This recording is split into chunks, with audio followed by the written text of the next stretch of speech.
আসসালামু আলাইকুম ভাইয়ারা, কেমন আছো? আশা করি সবাই ভালো আছো। যারা বর্তমানে নবম দশম শ্রেণীতে পড়তেছো, তোমাদের যে অ্যাকাউন্টিং সাবজেক্টটি রয়েছে এই সাবজেক্টের প্রত্যেকটি নবম দশম শ্রেণীতে পড়তেছো, তোমাদের যে অ্যাকাউন্টিং সাবজেক্টটি রয়েছে এই সাবজেক্টের প্রত্যেকটি চ্যাপ্টারের ভিডিও তোমরা অ্যাক্টিভ চ্যানেলে পেয়ে যাবে।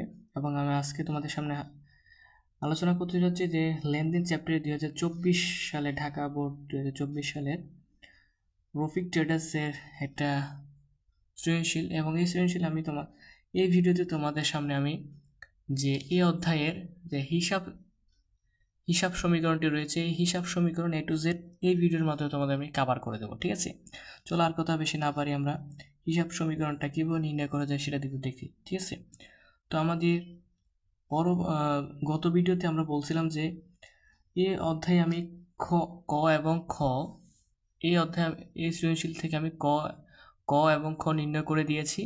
এবং গ নাম্বারে যেটি লেনদেনের মাধ্যমে প্রমাণ করো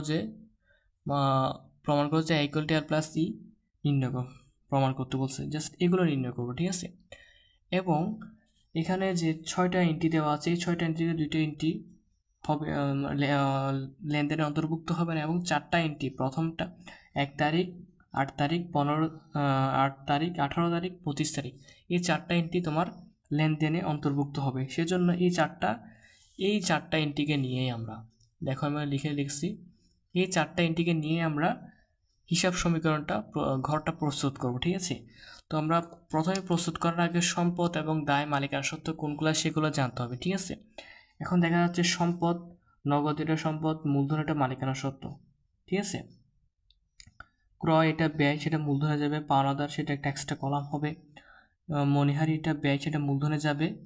ঠিক আছে, এবং নগদান সেটা সম্পদ, আসবাবপত্র সম্পদ, নগদান সেটাও কি সম্পদ। ঠিক আছে, এখন আমরা নির্ণয় করব যে হিসাব সমীকরণে সম্পদের কলাম হচ্ছে নগদ একটা, আসবাবপত্র একটা, আর দায় হচ্ছে পাওনাদার, এবং মূলধন তো আছেই। ঠিক আছে, এই 4টা এন্ট্রিকে নিয়ে আমরা আজকে আলোচনা করব। ঠিক আছে, এটা হচ্ছে 1 লক্ষ টাকা, আমরা এখানে লিখে রাখি সহজে বোঝার জন্য। আর 8 তারিখ হচ্ছে তোমার 5,000 টাকা, 18 তারিখ হচ্ছে 10,000 টাকা, এবং 25 তারিখ হচ্ছে 20,000 টাকা। ঠিক আছে, এগুলো বোঝার জন্য আমি তোমাদের ছোট্ট করে লিখে দিলাম যে তোমাদের যাতে বুঝতে অসুবিধা না হয়। ঠিক আছে, এই টাকার অঙ্কগুলো ছোট্ট করে আমি লিখে দিয়েছি। ঠিক আছে, তো আমরা হিসাব সমীকরণের কলামটুকু করে ফেলি। তো দেখো, আমরা হিসাব সমীকরণের ছকটা করে ফেললাম। দেখো, সম্পদের যে 2টা কলাম হবে বলছিলাম, যে সম্পদে নগদ এবং আসবাবপত্র, তো আমরা ওই কলামটা করে ফেলি। দেখো, সম্পদের নগদ এবং আসবাবপত্র হবে, এবং দায় এবং মালিকানা সত্ত্ব হবে যে পাওনাদার এবং মালিকানা সত্ত্ব। ঠিক আছে, পাওনাদার এবং মালিকানা সত্ত্ব। এখানে কি হবে? নগদ। কি হবে ভাইয়া? নগদ, এটা হচ্ছে আসবাবপত্র,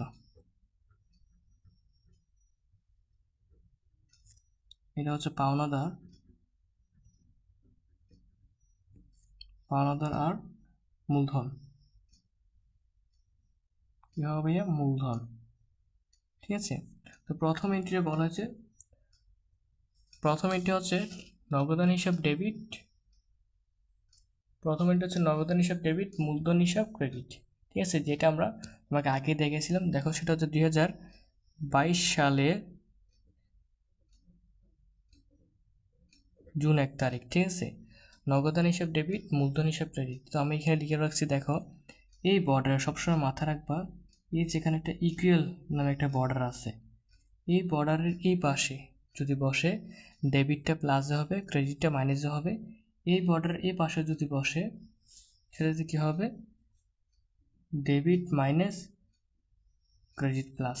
ঠিক আছে, আমি আবারও বলছি। দেখো, এই বর্ডারের এই ইকুয়ালের এই পাশে বলতে ডেবিট প্লাস ক্রেডিট মাইনাস, এবং এই বর্ডারের এই পাশে যদি বসে ডেবিট মাইনাস ক্রেডিট প্লাস, মানে একটা আরেকটার বিপরীত। তো আমাদের প্রথম চ্যাপ্টার হচ্ছে নগদান হিসাব ডেবিট, মূলধন হিসাব ক্রেডিট। তো নগদান হিসাব ডেবিট হলে প্লাসে হবে, মূলধন এটা প্লাস হবে, এটা ক্রেডিট আছে। ঠিক আছে, এই জন্য এটা প্লাসে হবে। তো মূলধন কত টাকা, নগদান এটা কত টাকা? 1 লক্ষ টাকা। ঠিক আছে, তো আমাদের মূলধন কত টাকা? মূলধন হচ্ছে 1 লক্ষ টাকা। ঠিক আছে। এভাবে লেখার পরে তোমরা এভাবে স্কেল দিয়ে একদম সোজাভাবে তারা নিচে করে একদম নিচে করে একটা স্কেল দিয়ে রোল করে দেবে। রোল করার পরে যে টাকাটা লিখছো এই টাকাটা আবার নিচে করে লিখে ফেলবা। ঠিক আছে, এখানে একটা ইকুয়াল দিয়ে দিবা, এর নিচে করে লিখে ফেলবা 1,00,000 টাকা। ঠিক আছে, তো লেখার পরে দ্বিতীয় নাম্বার এন্ট্রি যেটা আছে, সো এখানে দ্বিতীয় নম্বর সেটা হচ্ছে 8 তারিখ। এখানে উদ্ধৃতটা লিখবা। 8 তারিখ কি বলছে? 8 তারিখ বলছে যে 8 তারিখে যে ব্যবধান হচ্ছে ক্রয় হিসাব ডেবিট, পাওনাদার হিসাব ক্রেডিট। ঠিক আছে, ক্রয় হিসাব ডেবিট, পাওনাদার হিসাব ক্রেডিট। ক্রয় সেটা কোথায় যাবে? ক্রয় সেটা মূলধনে যাবে। তা আমরা বলছি যে ডেবিট যদি মূলধনে যায়, ক্রেডিটে হবে। ডেবিট সেটা মূলধনে যাবে, মূলধন মানে এই পাশে, মূলধন এটা এই পাশে আছে, এই পাশে যদি ডেবিট হয় সেটা হচ্ছে মাইনাস হবে। ডেবিটটা যদি হয় সেটা মাইনাস হবে। ডেবিট কত টাকা? 5,000 টাকা। মাইনাস কেন হচ্ছে আশা করি তোমরা বুঝতে পেরেছ। কারণ হচ্ছে ডেবিট যদি এই পাশে বসে, সেজন্য সেটা মাইনাস হয়েছে। ঠিক আছে, মাইনাস মানে ব্র্যাকেট। ঠিক আছে, তো ক্রয় হিসাব ডেবিট, পাওনাদার হিসাব ক্রেডিট। তো পাওনাদার হিসাব কি? ক্রেডিট। পাওনাদার সেটা প্লাসে আছে, সেটা লিখবে পাওনাদার হিসাব কত? 5,000 টাকা। এভাবে লিখে ফেলবা। ঠিক আছে, লিখার পরে জাস্ট আবারও রুল স্কেল দিয়ে সমান করে স্কেল করে ফেলবো। স্কেল করার পরে তো টাকাটা আবারও নিচে লিখে ফেলবা। দেখো এভাবে লিখে ফেলবা। তো 1,00,000 থেকে 5,000 টাকা বিয়োগ দিলে হয়ে যায় ভাইয়া সোজা হিসেবে একদম 95,000 টাকা। কত টাকা ভাইয়া? 95,000 টাকা।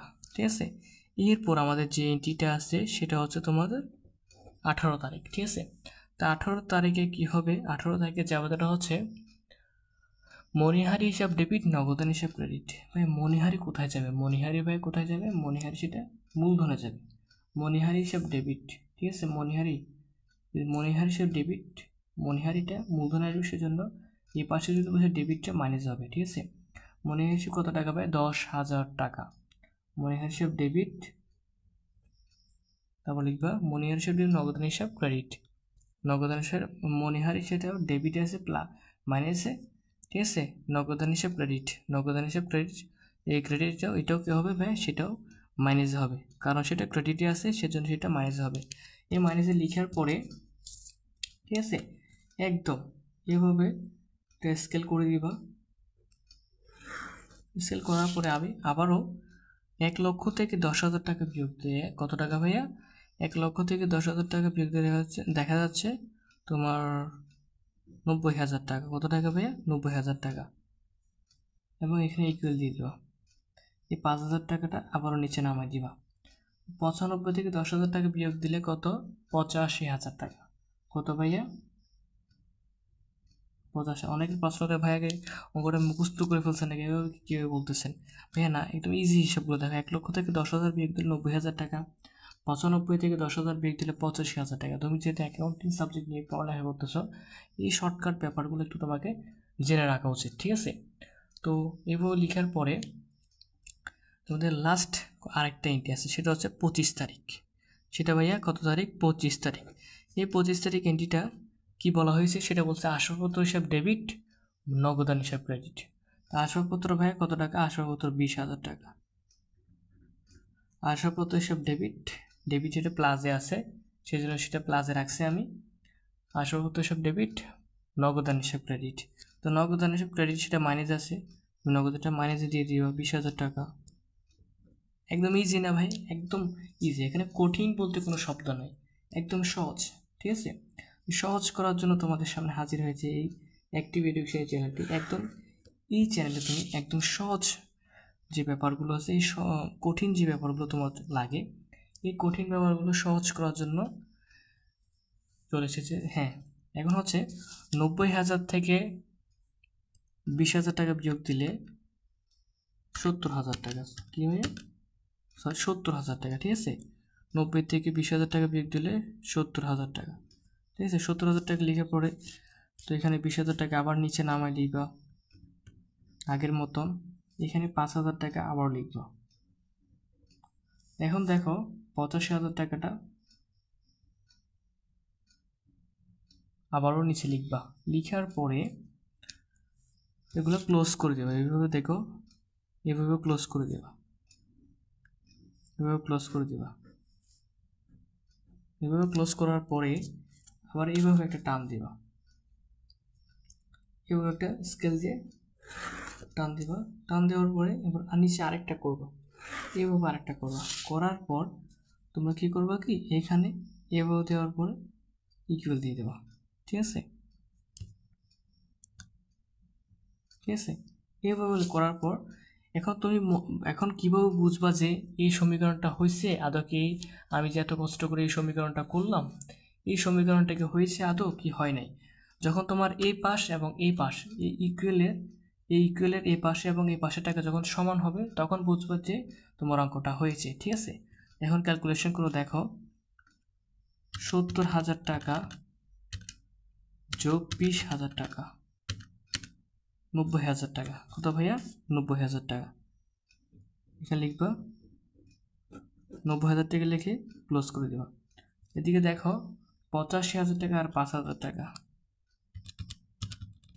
85,000, 5,000, 90,000। তো ফাইনালি আমাদের অঙ্কটা হয়ে গেছে।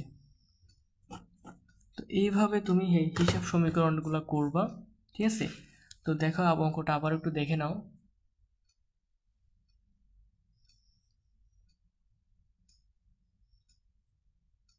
ঠিক আছে, এইভাবে তুমি হিসাব সমীকরণটা নির্ণয় করবা। যারা হিসাব সমীকরণটা নির্ণয় করতে পারো না, তোমাদের আমি রিকোয়েস্ট করবো তোমরা প্রথমত যে তোমাদের সাধারণ জাবেদা রয়েছে, এই সাধারণ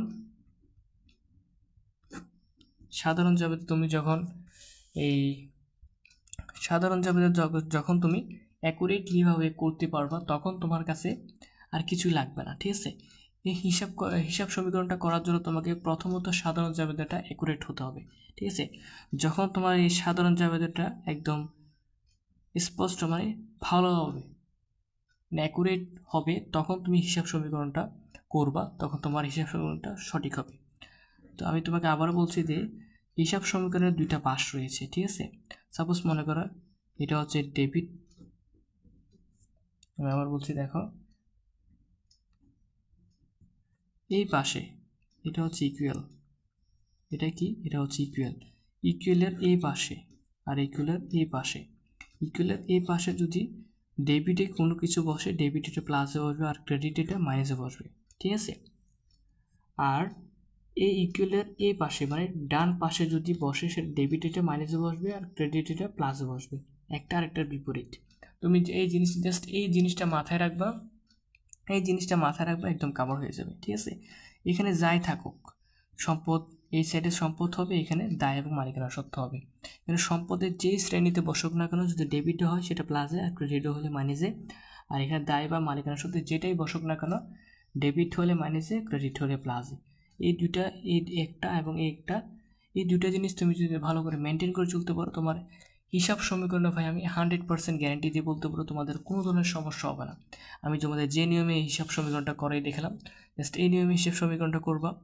এবং পরবর্তী তোমাদের যদি এখানে কোনো ধরনের অসুবিধা হয়ে থাকে, বলবো ভাই আমরা এখানে বুঝি নেই, একটু আমাদের বুঝাই দেন, আমি পরবর্তী তোমাদের বলে দেবো যে কোন জায়গায় তুমি কোন জায়গায় তোমার সমস্যা হচ্ছে। হ্যাঁ, আরেকটা সমস্যা রয়েছে এখানে, যে এখানে মন্তব্য যে জিনিসটা রয়েছে, অনেকে বলতে ভাই এই মন্তব্যটা আপনি লিখে নেয়, মন্তব্যটা লিখে তো অতি দরকার। হ্যাঁ ভাইয়া, মন্তব্যটা লিখা যায়, না লিখলে কোনো সমস্যা নেই। ঠিক আছে, সেটা তেমন একটা বড় সমস্যা নয়। ঠিক আছে, তোমার এই অঙ্কটা যদি সঠিক হয়ে যায় তুমি ফুল মার্ক পেয়ে যাবে, মন্তব্য দিয়ে তোমার কোনো ধরাছোঁয়া হবে না। ঠিক আছে, তুমি এই অঙ্কটা এভাবে করে ফেলতাম, মন্তব্য লিখতে মনে চাইলে লিখবা, না লিখলে কোনো সমস্যা নাই, সেক্ষেত্রে তোমার বড় ধরনের কোনো সমস্যা হবে না।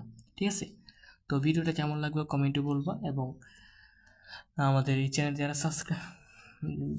যারা সাবস্ক্রাইব করে অবশ্যই চ্যানেলটি সাবস্ক্রাইব করবা।